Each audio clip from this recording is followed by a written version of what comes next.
Hi everybody, this is Norm from the Board Game Museum, and today I'm going to be reviewing the game Viticulture World. Now, Viticulture World is a cooperative expansion to the original Viticulture. This game is going to have its own board and also its own pieces, but you're also going to be taking components from the original Viticulture into this game. The object of the game is you're going to be trying to work together to reach a certain amount of points before the end of 6 years. So let's check it out. Okay, so since this is a cooperative expansion, I'm going to be doing more of an overview of this rather than a strict how to play. If you would like to learn how to play the original Viticulture, which is what this expansion is based off of, please feel free to click on the video above. So the object of the co-op expansion is that you are going to try to get 25 points and also to get to 10 points on this what's influence tracker over here. And both players are going to have to try to get over here to 25, and you're going to have 6 rounds to do it. You're still going to have your player mat, and you're going to still be able to go ahead and create wine as you would in the normal game. You also are going to have all the cards. You're going to have your grape cards, your summer cards, your order cards, and then your winter cards that you're going to play too. Now this game has added event cards over here, and at the beginning of each round you're going to go ahead and flip one over and you're simply going to read what the card says. And this particular one is going to give you an action that you're going to be able to choose with your meeples. This one says pay 2 to gain 1 oval innovation tile.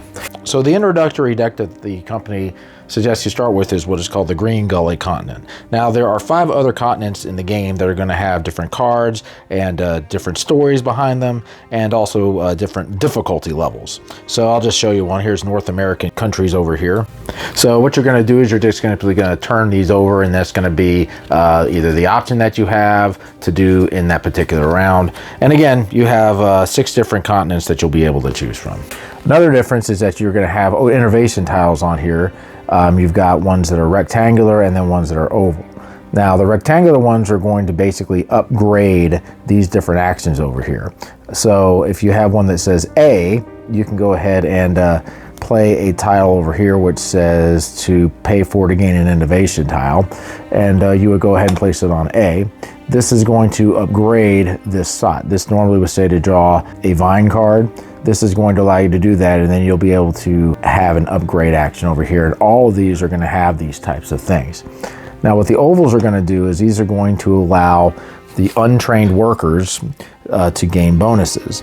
Right now there are no bonuses except maybe over here and here. But if you end up getting one of these, I could go ahead and place it over here like so. Now those will do a couple of things. In the 2-player game, only 1 player is going to be able to play a meeple in this area. Otherwise, you're going to have to play a grand worker. If you end up getting an oval innovation tile, you'll be able to put any amount of workers on there. Now, some of these are also going to have have arrows on them. If you see one with an arrow, what this is going to do is going to go ahead and point to a direction, and you're going to just follow the arrow to wherever it goes to.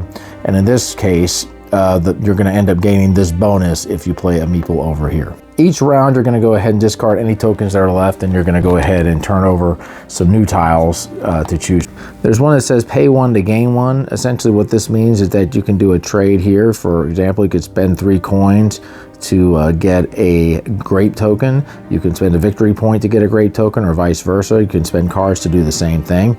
This will allow you to pay 4 to gain one of the innovation tiles that allow you to pay 8 to gain an influence. You're going to have the wake up track over here, and you're actually going to be able to do this in fall as well.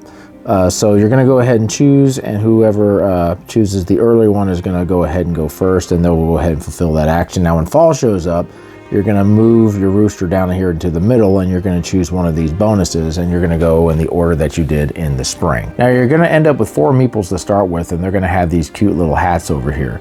These are simply going to mean that you can only play the meeples either in the summer for the yellow hats and the winter for the blue hats. But if you end up training workers, you're going to be able to get workers that do not have hats, and the workers that don't have the hats are going to be the ones that will be able to collect the bonuses either from here or from these innovation tiles.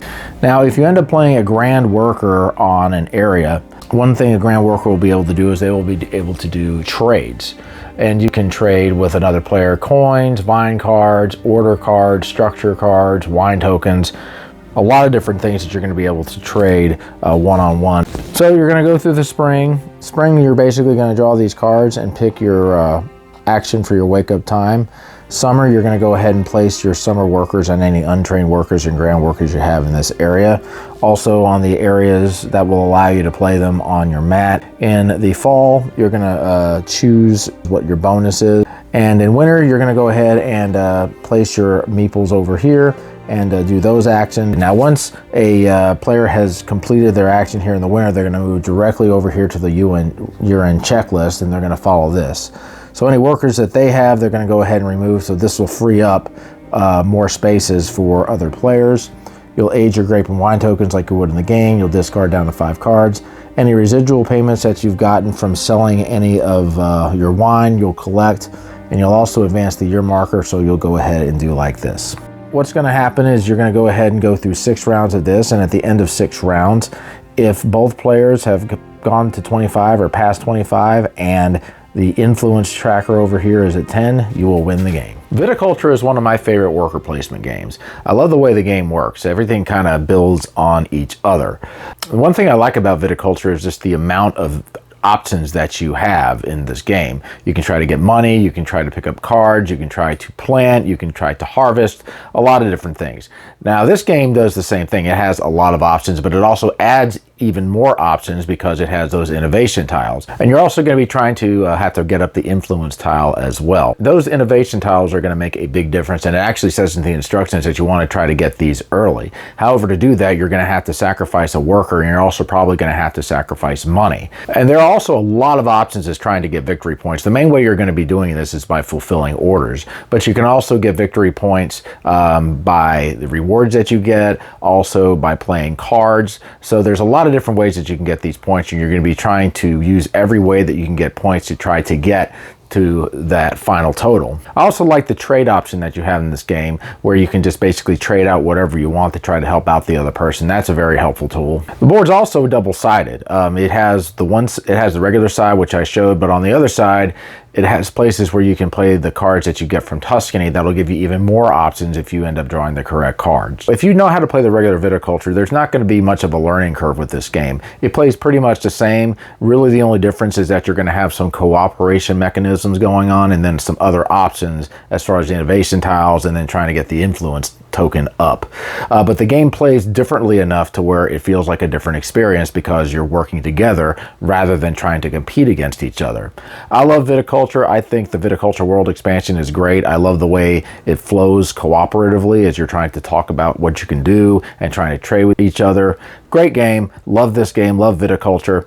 Anybody that likes worker placement games, I would definitely give this game a look. It's got a great theme. It flows really nice. One thing leads to another, and I recommend it. All right, guys, that's my review of Viticulture World. We'll see you. Keep on gaming.